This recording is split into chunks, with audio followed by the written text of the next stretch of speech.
Hi, everyone. Welcome to Physiologically Speaking. Today, I'm joined by Kristi Storoschuk. She is a PhD candidate in muscle physiology at Queen's University. She's studying HIIT, mitochondria, glucose, lactate, all types of things that we're all interested in, myself in particular. And the reason I invited her on today is because she recently authored an awesome review paper, and it was titled, cleverly, Much Ado About Zone 2, a narrative review assessing the efficacy of Zone 2 training for improving mitochondrial capacity and cardiorespiratory fitness in the general population. And we're going to talk about that review today. We were talking offline, and she mentioned how it ruffled a few feathers, which makes sense given the somewhat religious nature of training these days. We have the high intensity interval training crowd and the Zone 2 training crowd. But we're going to talk about her review and the implications of it. Are we overhyping Zone 2? Should we be promoting high intensity interval training more? But before we get into that, Kristi, I just want to say welcome. And can you give people some background into who you are and what you're doing, just briefly? Totally. Hi, thank you for having me, Brady. It's such a pleasure to finally be chatting with you. And thank you for that introduction. So, yeah, like you said, I'm a PhD candidate at Queen's University in the Muscle Physiology Lab, and I'm studying the effects of nutrient timing and carbohydrate availability around high intensity interval training and the effects on lactate threshold and determinants of lactate threshold, as well as whether we can use our lactate threshold or zone 2 as a functional marker of mitochondrial content. So is that just like a functional test we can use to assess insight into our mitochondrial content? So that's kind of what my dissertation has has kind of ended up as. And this review is outside of my PhD dissertation, but it's something I'm very interested in because, like you, I'm just in this world of health optimization. I've been following these leaders in the science communication space for many years and idolized a lot of them and still do. But when it came to things that I was studying and I was familiar with, I had questions about what was being promoted online and whether that lined up with the evidence. So specifically with the Zone 2 paper, if we want to just jump into it, I don't know, do you want me to? Yeah, let's do it. Let's go for it. Yeah, like there's lots of claims online that Zone 2 does certain things. And specifically, so our lab, we study mitochondrial adaptations to exercise, different modalities, intensities. And the claims online were that Zone 2 is this like unique intensity that promotes mitochondrial adaptations, makes us better at burning fat, so improves our fat oxidative capacity. And then there's other claims around it, but those are the two claims we specifically targeted for this review. And my motivation just came, I guess, from just questioning whether I needed to be doing Zone 2 because I really care about my mitochondrial health. I really care about my metabolic flexibility, my ability to burn fat. And this messaging became very popular. And so I honestly just was asking the question, like, do we have evidence to support these claims? That was it. It wasn't like, oh, should we be doing Zone 2 versus X, Y, or Z? It was really just like, what evidence do we have to support Zone 2 improving mitochondrial capacity and fat oxidative capacity? So that's how we addressed it. And we addressed the paper and the evidence by looking at things mechanistically and telling that story. So we are a molecular lab. The way we think about adaptations goes down all the way to the signaling pathways that activate those adaptations that should promote that function that we're looking for. So whether that's a higher VO2 max or greater glucose tolerance or like the hard outcomes that we're looking at, or I guess more specifically for this is like mitochondrial content. So first you have a signal during exercise, then you get the activation of a pathway, and then you get increased protein content of that specific protein, and then you get the function outcome. So mitochondrial content would be the outcome of an increase in signaling. So that's how we kind of approached this paper. And honestly, it was just months and months, maybe even up to a year of just looking for papers that prescribed an exercise intensity that would be characteristic of Zone 2. So one of the primary takeaways from this paper really was that there's not many studies that use Zone 2. So the way that we defined Zone 2 was based on popular media. So just below your first lactate threshold, which I'm sure lots of your listeners know what a lactate threshold is, but as we increase intensity, starting at a very low intensity, lactate will stay low for a few stages as you increase intensity, but eventually it increases about 1 millimolar above resting, and that would be considered around your your first lactate threshold. And then as you keep increasing intensity, you essentially reach your second lactate threshold, and above that, it just is exponentially high. And as you increase duration above that lactate threshold too. And so zone 2 in the endurance world is defined as just below your first lactate threshold. So somewhere around 1.5, 1.7 millimolar of lactate within your blood, and based on a lactate threshold 1 being around 2 millimolar. So just below that. Things that align with that threshold are our gas exchange threshold. So based on ventilation, and then also our fat max, which is similar to a lactate threshold test where you're increasing intensity and you find this peak fat oxidation before it declines and we start relying heavily on carbohydrates for metabolism. That's your fat max before it keeps going up. Although I think there's controversy around whether that truly is a fat max.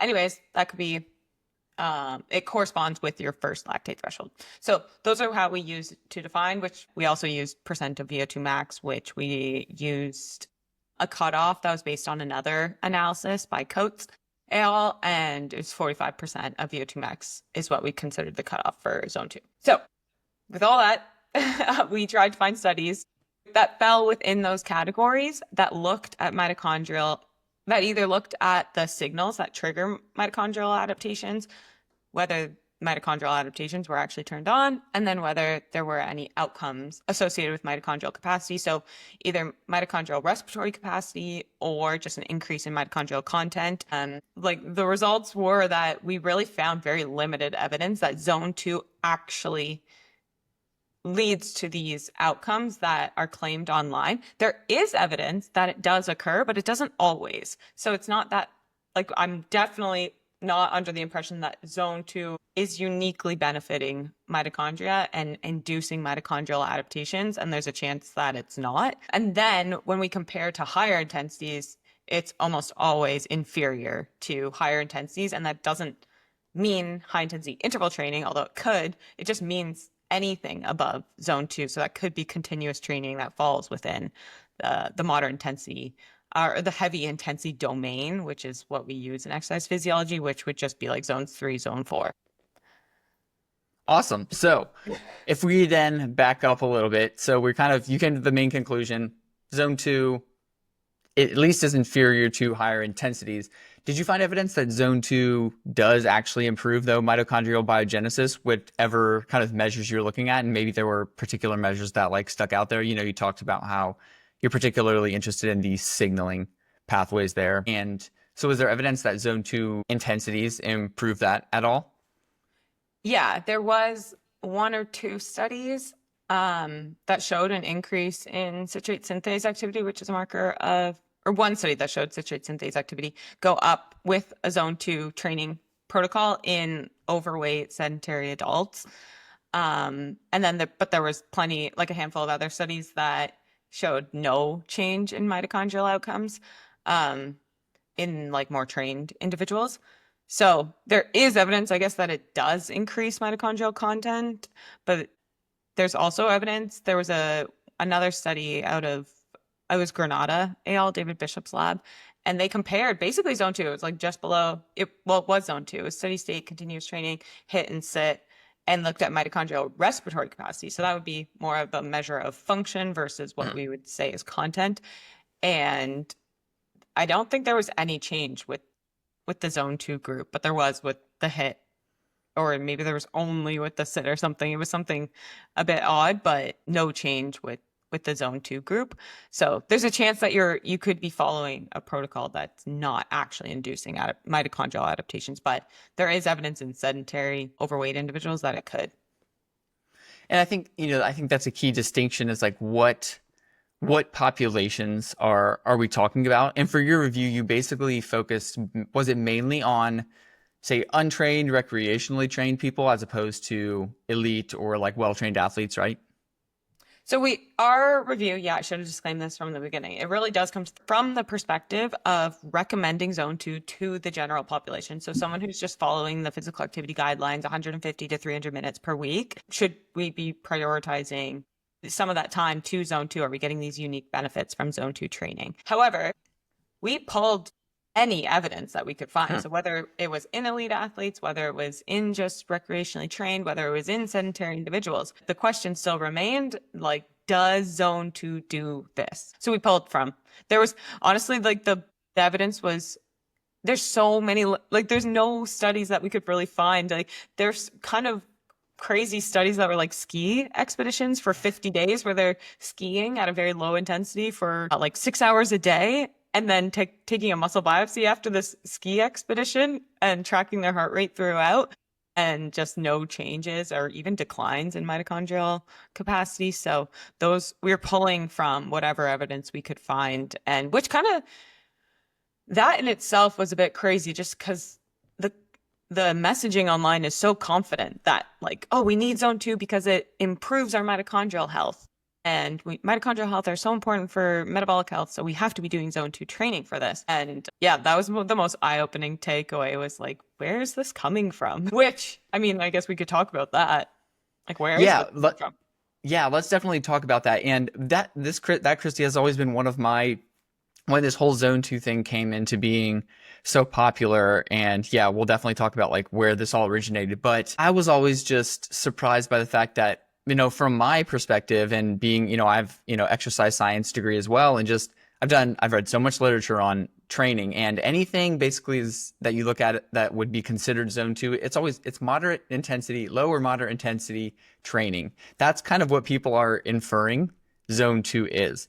So as you just mentioned, like, there aren't really any studies that specifically say we train participants in zone 2. It's always just low to moderate intensity exercise, and that somehow has been extrapolated to being zone 2 training. And then anybody citing any evidence, like, if it's not HIIT, that means it's zone 2. There's just like these two poles of it, which never made sense to me at all. So that was one of the reasons why I was glad you even did this review in the first place, and just to show that there's just not really studies looking at actual zone 2 training, and we can define it in these multiple ways. But when it comes down to it, like, there's not really that much evidence to say we're confident that actual zone 2 training is kind of what's leading to these benefits. But yeah, let's talk about what, where the heck did zone 2 become so popular? I mean, I know, Dr. Peter Attia, in a couple podcasts with Inigo San Milan, they talked about zone 2 training and all of the benefits, and obviously like a lot of evidence discussed there, none of which I'm discrediting. So kind of stemming from, probably the podcast and like the health space for zone 2, but it kind of stems from this whole 80-20 principle in elite athletes. So why don't you kind of walk us through that, and what sort of the premises, where, the recommendation for doing all of this zone 2 training came from? Yeah, and I'm just speculating here because we don't really have concrete evidence to say like where this all came from, but I'm definitely under the impression that this is all just based on observational data in elite athletes who have huge training volumes, of which 80% that you mentioned is spent in zone 2. So just below lactate threshold 1, whereas the other 20% is spent at high intensities. But I guess the major caveat of that is that these elite athletes are training for like 20 to up to 40 hours a week. So 20% of that at high intensity is still a huge amount of high intensity. And then the proponents of zone 2 are attributing they also have high mitochondrial content, high mitochondrial capacity. They're metabolically healthy, insulin sensitive. So all of these things are lining up. Like, they do a ton of zone 2. They have good mitochondrial fat oxidative capacity and are likely in good metabolic health.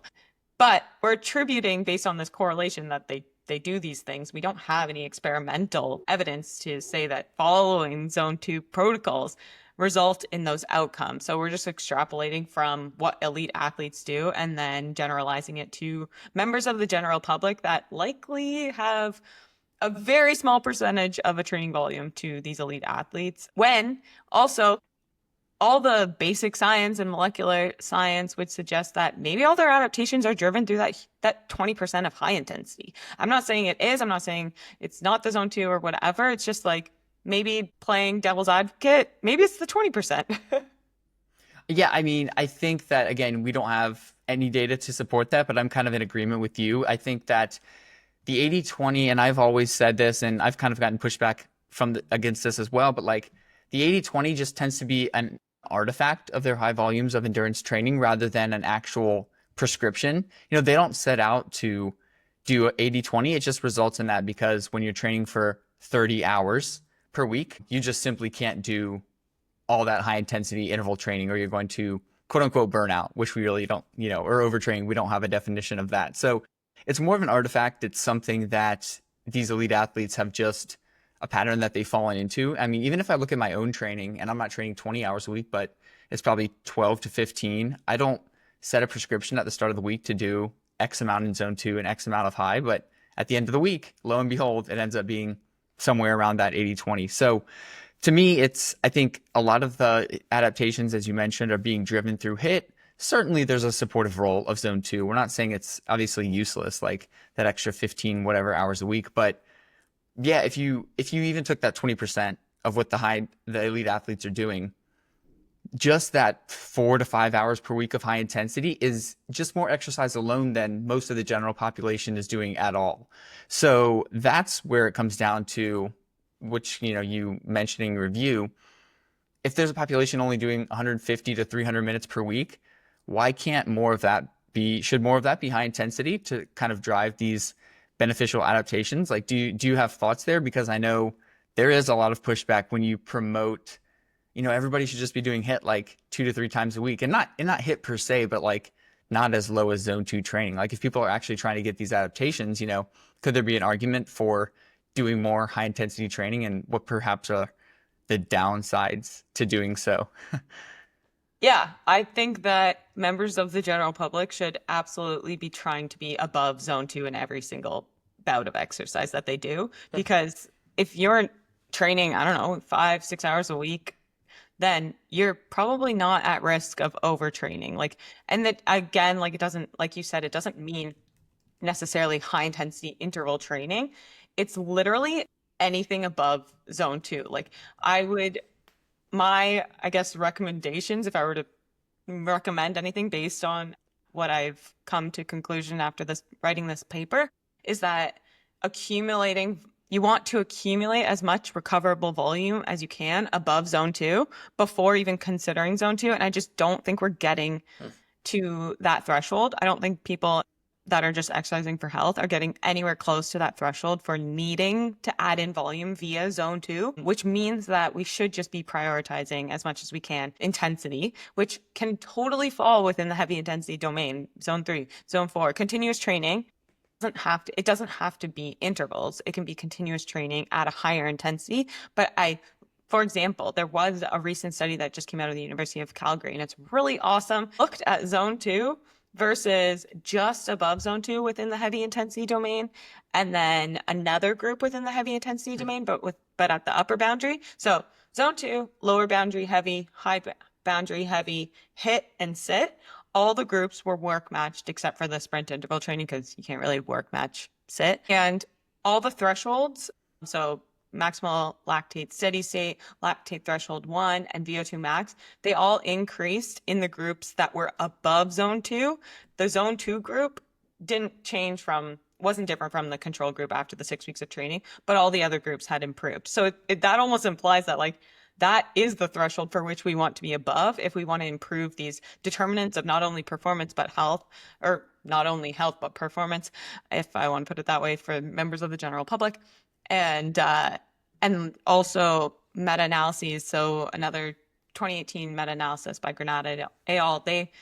They looked at training intensity and volume on specifically mitochondrial outcomes, and the results of that study included 57 training studies, and they suggest that anything below 60% of work rate max, which is likely above zone 2 for most just recreationally active sedentary people, even increasing volume below that threshold or at that threshold wouldn't be expected to increase either mitochondrial content or mitochondrial capacity, respiratory capacity, which suggests that there might be this threshold for which we want to be above in order to induce adaptation. So with meta-analyses, there's also the Molman meta-analysis that maybe you saw. That's what triggered this interview. Hmm. What, like, yeah, we can get similar adaptations with continuous training, but it's likely that it has to be above zone 2 for you to get the similar outcomes as high intensity interval or sprint interval training. So it's possible that there's a threshold for which we want to accumulate volume above in order to get those adaptations. And so when it comes to, I guess, trying to figure out what the general public should do and what worrying about intensity, I think it's just like, don't worry about purposely going low. If you prefer, so here's what I'll say. If you're going from nothing to zone 2, amazing. You're likely going to improve.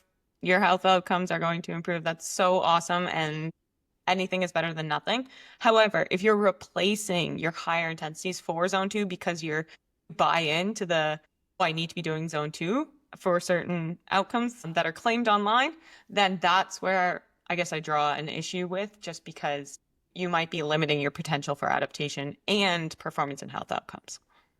No, I love that. I think the two important things that you mentioned there, that I like that idea of the maximum recoverable volume. So like if you're below some volume threshold per week, who knows what that is? Maybe it's somewhere around 300 minutes, but like until that, like don't really focus on purposefully lowering your intensity, because you're likely recovering from exercise session to exercise session. It's like there's this thought out there for some reason that like everybody's like going to overtrain or something, and that it's so just rare. I mean, of course it can happen, because if people aren't professional athletes, they have full-time jobs and they have children, and like you add training on top of that, and sure, it can be a lot.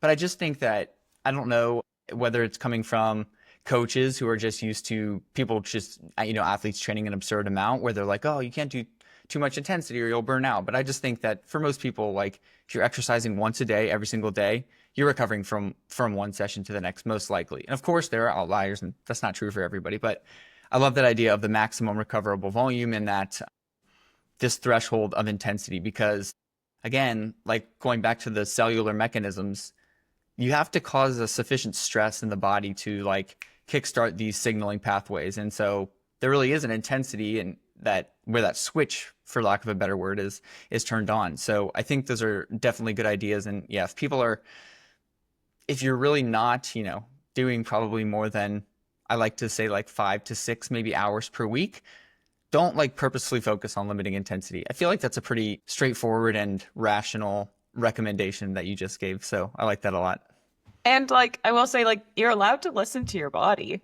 Like if you feel like, I know when I'm doing too many high intensity training sessions back to back, if I do 2-a-days back to back to back, I can feel it. So like you're allowed to be like, oh, I actually don't have the power and strength in my legs today to keep going, so I'm gonna go easy today or take the day off, whatever it is. Like I don't know what that recoverable volume is for each person, but because I think it's just going to be based on person to person. But yeah, like listen to your body. Do you feel like you can keep going or not?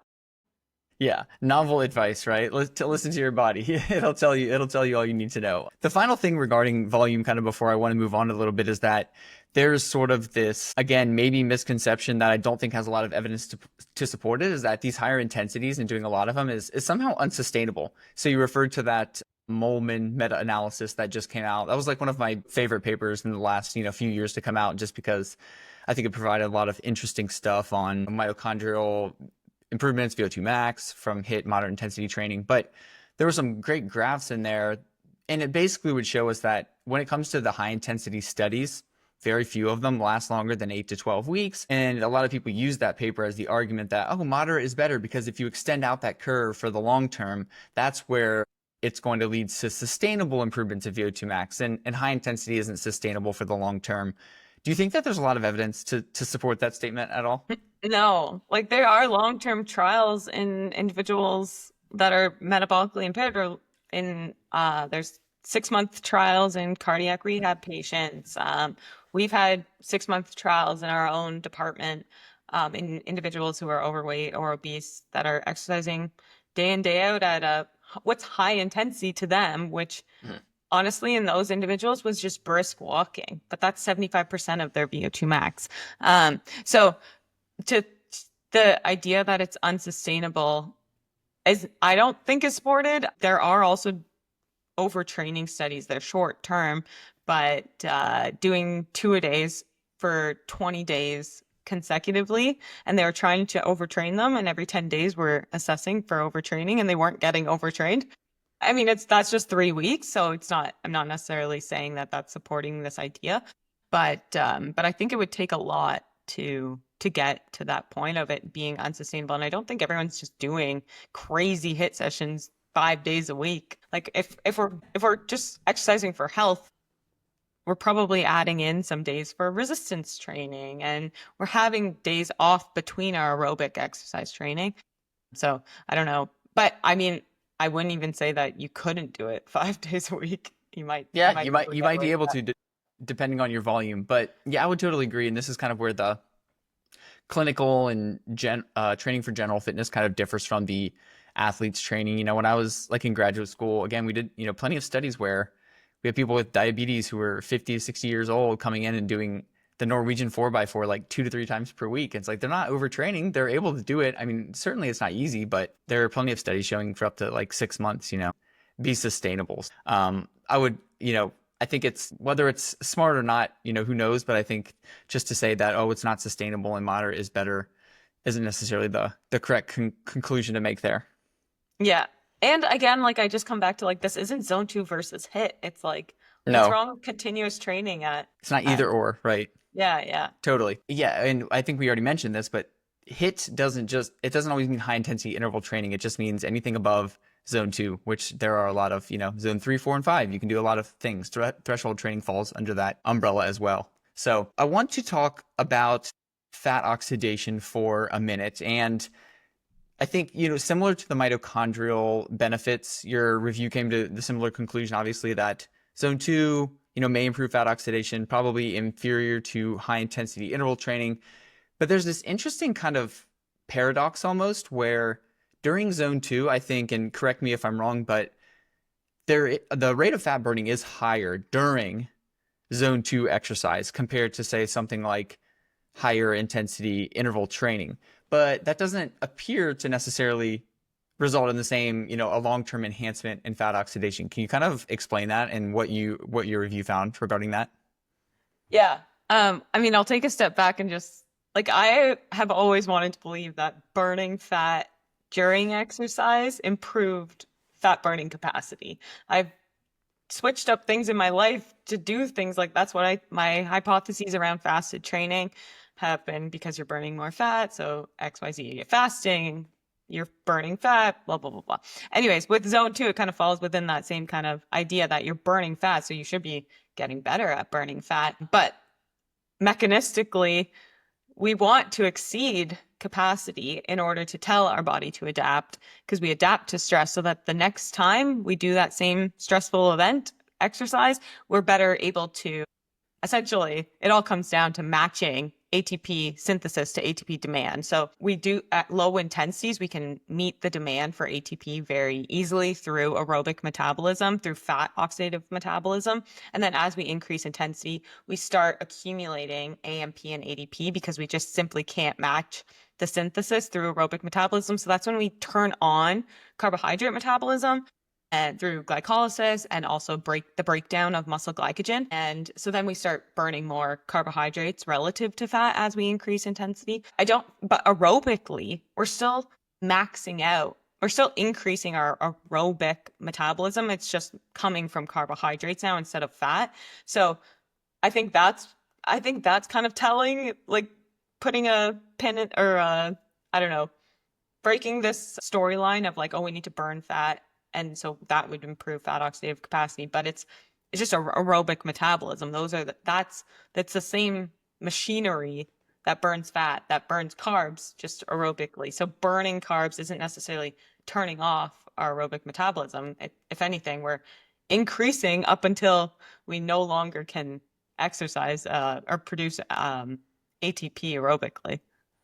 Yeah, I mean, that's such an important thing to note. It's like if you start producing, and I'll use a term incorrectly here, but anaerobic energy production, or if once you've started oxidizing carbohydrates when your exercise intensity gets to this, a high enough point, well, that means you've maxed out fat oxidation. And I do think that there probably is a point where if you're at such a high exercise intensity, you're probably not burning a lot of fat, or maybe your fat ox rate goes down. But yeah, it's going to keep going up and up and up as the exercise intensity goes up. And like you mentioned with the mitochondrial adaptations, okay, well, where do we burn fat? We burn fat in the mitochondria. Whatever exercise you do that's going to improve your mitochondrial capacity, well, that's going to make you a better fat burner, right?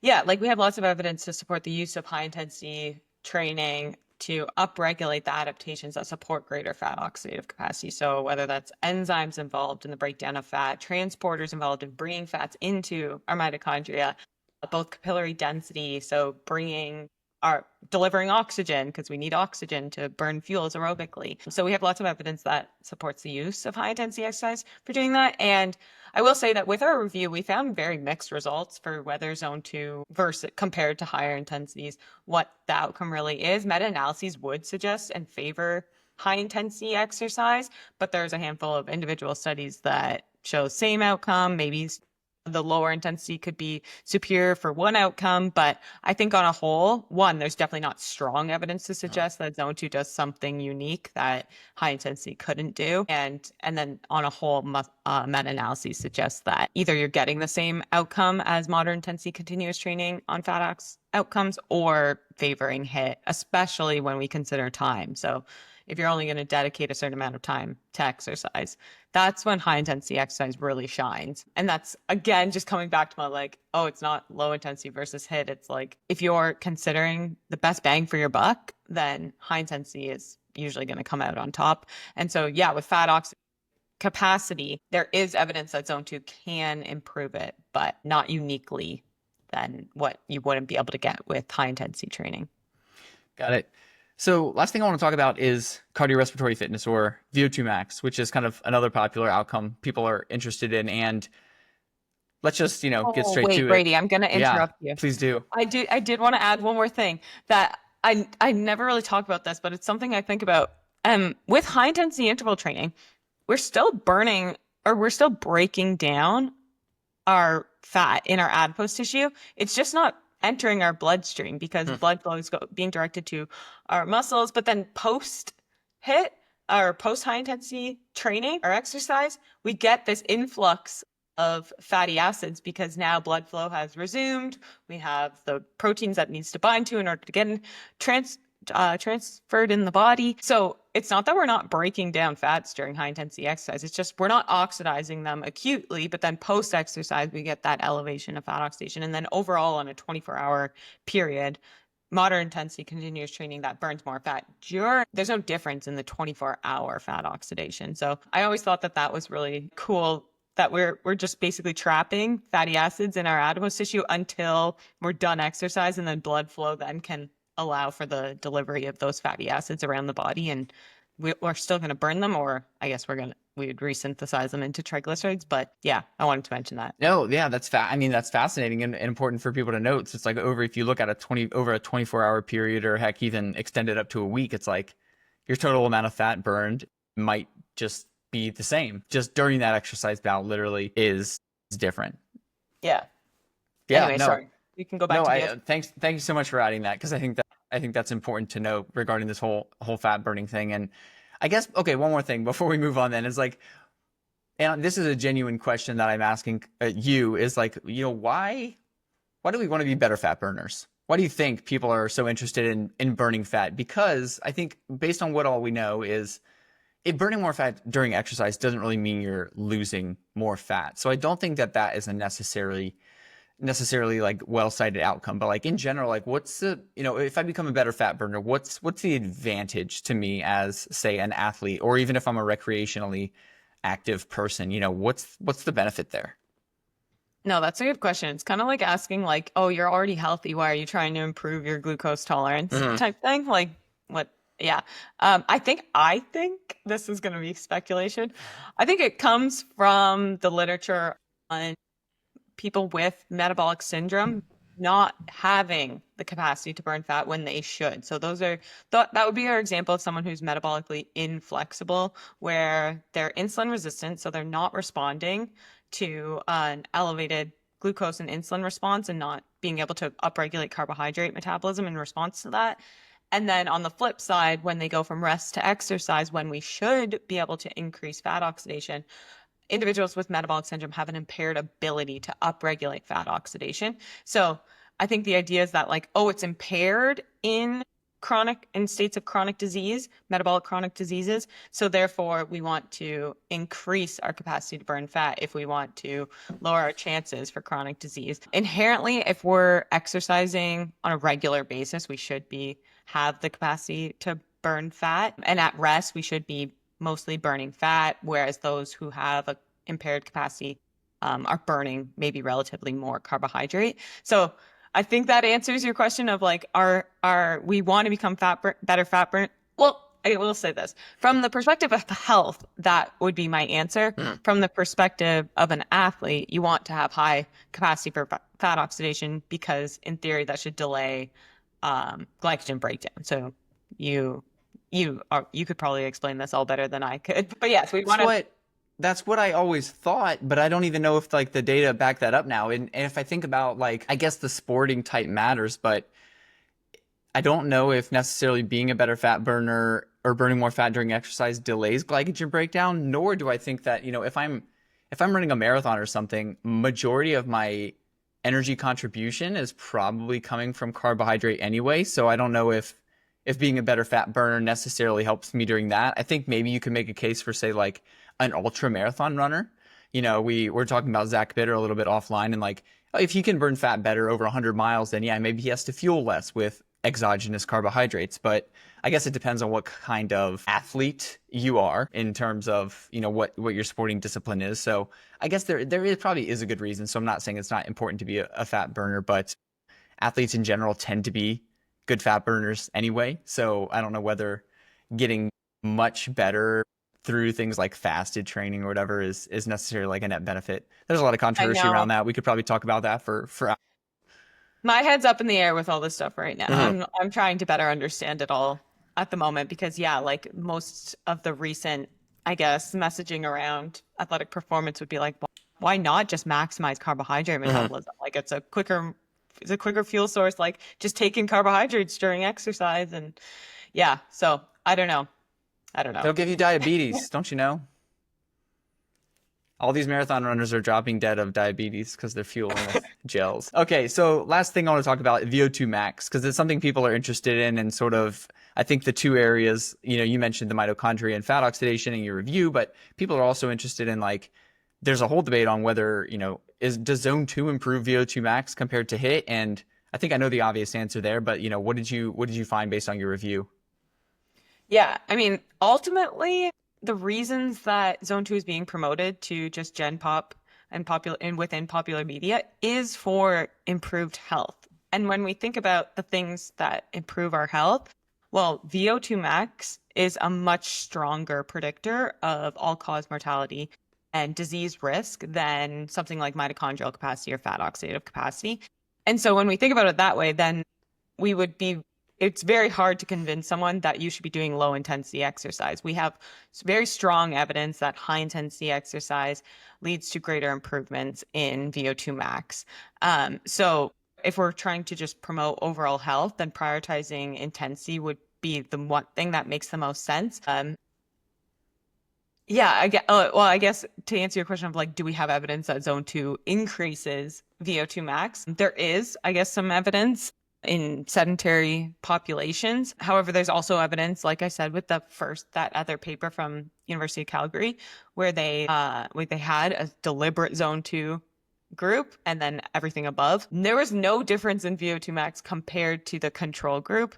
And then we also had a long trial out of our department at Queen's University, and you either had to increase volume at low intensity, so duration, or increase intensity at a lower volume in order to get improvements in VO2 max. And what was really unique about that study, one of the outcomes was that in the high intensity group, so low volume, low intensity, high volume, low intensity, low volume, high intensity, the group that was in the high intensity, low volume group, as soon as you did intensity, there was they reduced the amount of non-responders. So people who didn't see an improvement in VO2 max went to 0, whereas the other groups, there were non-responders, which suggests that if we want to be, I guess, hedging our bets, like best bang for our buck, like let's try our best to improve our VO2 max, then you would want to prioritize intensity. So I would say that the collective evidence is definitely favoring high intensity for improving VO2 max. And that's a much stronger predictor for all-cause mortality than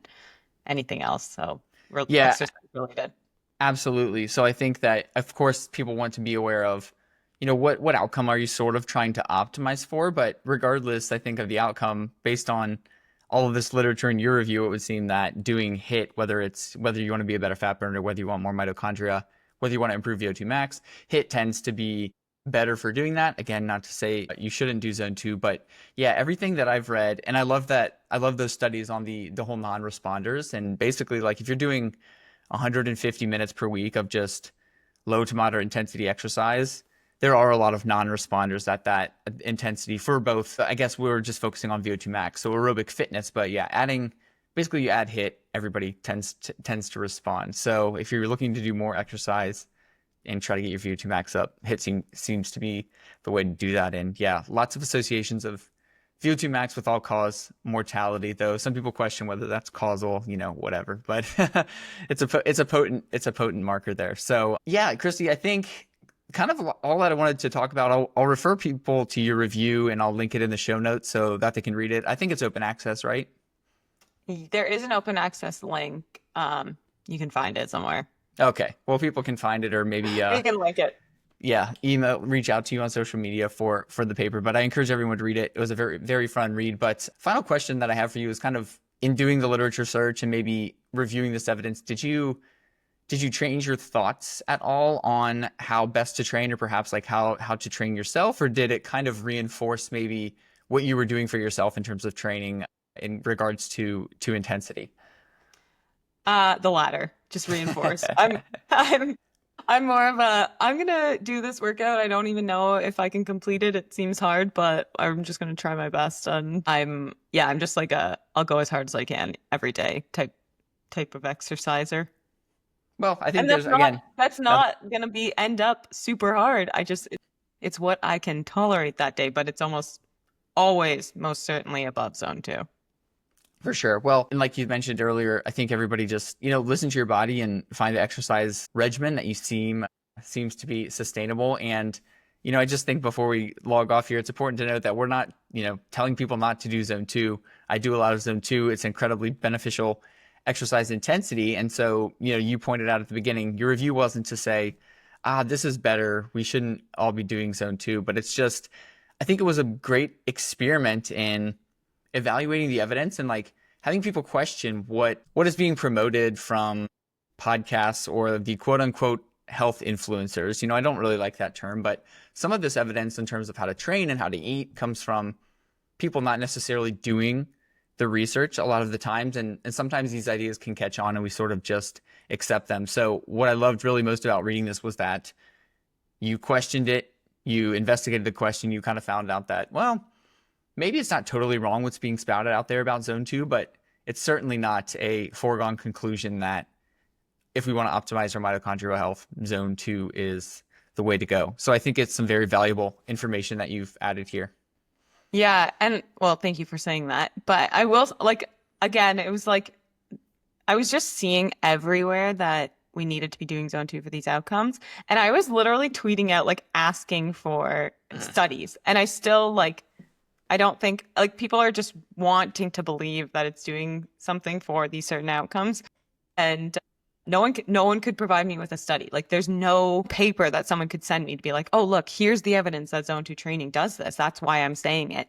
And so that was kind of the most eye-opening start to this and what motivated this review in the first place. Because I'm like, where is the evidence? I'll believe you if you provide a citation, but no one could do that for me. So that's where we landed. Yeah, similar story with the whole 80-20 thing. Whenever that ratio of this is what you should do for training is brought up, I always just go back to, okay, well, this came from a few studies that just said, well, let's break down the elite athlete intensity, and what does it end up being? 80-20. It was never a prescription from the outset. It was just a pattern that was observed, which is probably a lot of what happens not just in maybe exercise science, but I'm sure in like nutrition epidemiology and other areas of science. I think this stuff happens a lot. So, we just need to be aware. And but it's a lot of fun to chat about this stuff. And so I appreciate you, joining me today. And can you let people know where they can find you? I know you're on X, maybe you're on Instagram, but you want to plug a few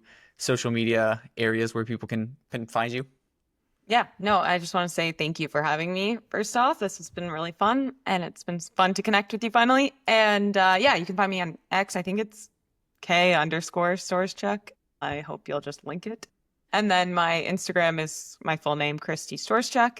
And I will mention that we do have some really cool studies that have both wrapped up and are ongoing in our lab looking at zone 2 training. So both in trained cyclists that just wrapped up. So stay tuned for the results where the intervention was HIIT versus 80/20. And then we have that for just sedentary individuals. So HIIT versus 80/20 basically. So should we be extrapolating athlete population, what they're doing to general public. And yeah, so that's the intervention. So it's going to be fun to share those results in a long time when someone eventually does the Western blots. Good stuff. Well, I was going to say I interviewed you too early, but I think it maybe will be a while before those are published. But when they are, I'll certainly have you back, and we can chat about those. I'm excited to hear that those are wrapping up and will be published at some point. Somebody finally doing the research that I want to be done. Yeah, we have a pretty fun lab. Totally. I'm envious of the research that you're doing. I'm sure a lot of people would like to be doing that stuff. So sounds like you're living the dream, the exercise physiologist dream. Thanks. Yeah, it is fun. All right. Well, thanks a lot, Kristi. All right. Have a great rest of your day. Brady. Yeah, you too. Bye.